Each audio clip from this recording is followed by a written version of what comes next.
Hey guys, welcome to another episode of Fridays. Today's topic is therapy and why I think it is so great. And no, this is not an advertisement. I want to talk about this topic not just because I'm passionate about it, but in the hopes that it might encourage you to reconsider your own opinion of therapy, or perhaps encourage you to take the leap and go to therapy yourself. I personally have been going to therapy for 2 years now, and it has been an absolute game changer. I feel like before I went to therapy 2 years ago, there were all of these blind spots caused by things that I was subconsciously avoiding that were getting in the way of my day-to-day ability to live a full life, and I wasn't even aware of it. So it's like prior to therapy, my world was in black and white, but that was the only way that I knew how to view the world, and I didn't know that there was another way. And after my therapist and I slowly drew attention to those areas, those blind spots, it felt like the color slowly started to seep through, and I started to finally be able to see life, myself, and relationships much more clearly and more closely in line with actual truth. This is because there are so many little micro wounds that have built up over our life experiences and relationships, because we're human, that affect our day-to-day living because we are body, mind, and soul. They are all connected. There's integration between them,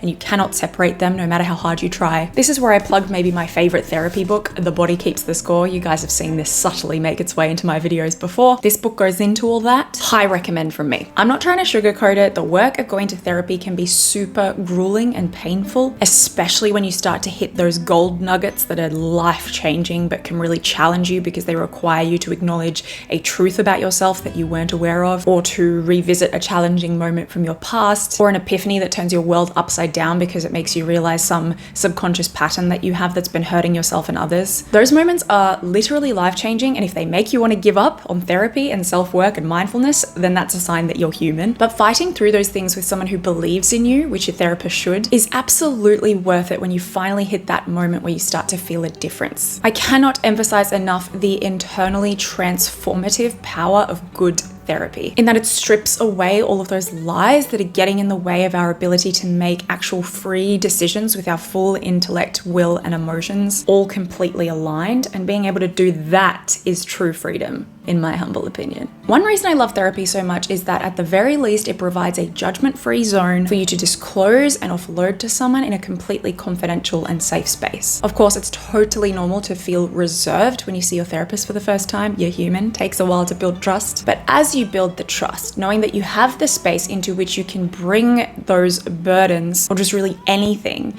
is immensely healing and powerful. I remember I was terrified for my first session with my therapist. Didn't know what to expect, didn't know what I was going to talk about. But when I left an hour and a half later, I felt incredibly light because I had been so real in the session. Even though I did kind of still have walls, when you're in that space and you have someone so authentically there to help you and hear you, you can't help but be real with them in some way. And not only was I real, but she completely validated everything that I had shared. And let me tell you, the power of being incredibly real with someone and having them validate that and validate you is immeasurable. And then with multiple sessions of that, you start to believe that the real you, the authentic you, is the best you, which it is, by the way, and that being real with someone doesn't have to be as scary as you thought. And check out this video on vulnerability if you'd like to hear me talk more about that. I should note here that it's not very realistic to expect that you're going to have a transformative experience in your first few sessions of therapy. That's not likely to happen, even for me, who I would consider myself a very open person, so my therapist didn't even have to try that hard to get me to talk for hours.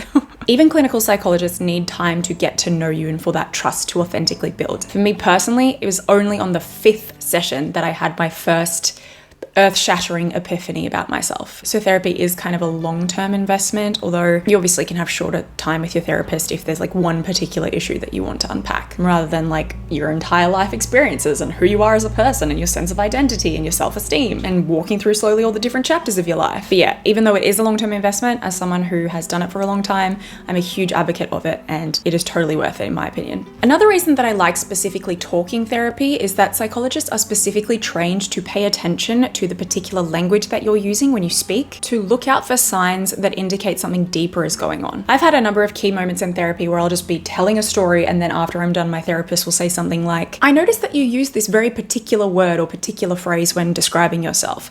Why is it that you phrased it that way? Or, I noticed that you apologize a lot. What is it that makes you feel you have to do that? Or, I noticed that you use slightly self-deprecating language in that story, or I noticed that you made a lot of excuses for yourself in that story. There are so many little hints in the language that we use when we talk about things that are indicative of where our self-esteem levels are at, what our subconscious fears are, or our opinions of others around us. And a lot of the time, they're just so completely subconscious that we don't even know they're there. So having someone who is trained to pick up on those things is really valuable because they make you think of a layer of your psyche that you would never have had a reason to think about before. And the great thing about a good therapist is that they won't tell you explicitly about your problems, but they'll ask pointed questions to help you come to the realizations for yourself. And I love this because this is what makes them more of a guide who's leading you in the correct direction rather than someone who's judging you and telling you what's wrong with you, which I think a lot of people think therapy is, but a good therapist isn't going to be doing that. This is awesome because not only does it help you to not feel judged by the therapist, but it increases your own self-respect because it feels like you are the one who's doing the work, and it is you who's doing the work with the help of a guide who is trained professionally to steer you in the right direction. That's what good therapy is. And good therapy provides you with so many different techniques that you can take away and apply and practice in the real world. And those techniques are often tailored to your specific ways of coping,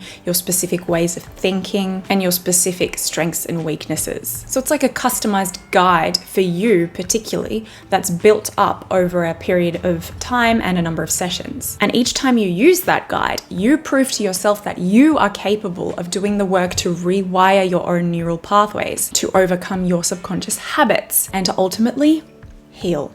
And this is extremely powerful in building up your self-respect. And in my humble opinion, self-respect and self-mastery are the real keys to happiness in this lifetime. Disagree? Let's discuss in the comments. I know therapy can be scary. Maybe you've been wanting to go for a long time, but you can't quite muster up the courage to do so. That's normal. You're human. I'm human. We're all human. But I want to testify that the last 2 years of therapy for me have been just incredibly, immeasurably, indescribably transformative since I've been working together with my therapist to break down some of my walls. And that's a life worth living. I kind of wish I started therapy earlier, but probably wouldn't have been open to being as honest with myself as I've been required to be. And don't get me wrong, that's not to say that I'm completely healed. In fact, I don't actually think that it's possible for any of us to be 100% healed at any point in this lifetime.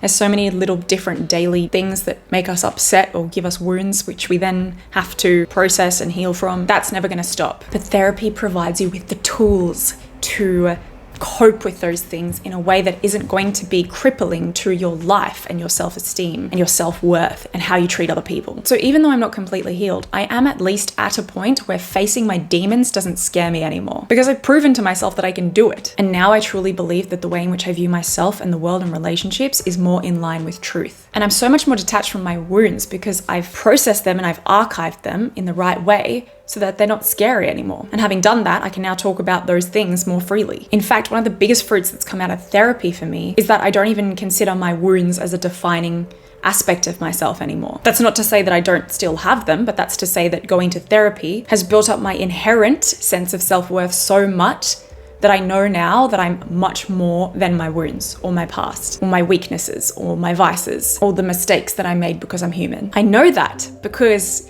through the grueling process of therapy and mindfulness and introspection for 2 years, I've stripped away the veil in front of me and I now see who I truly am.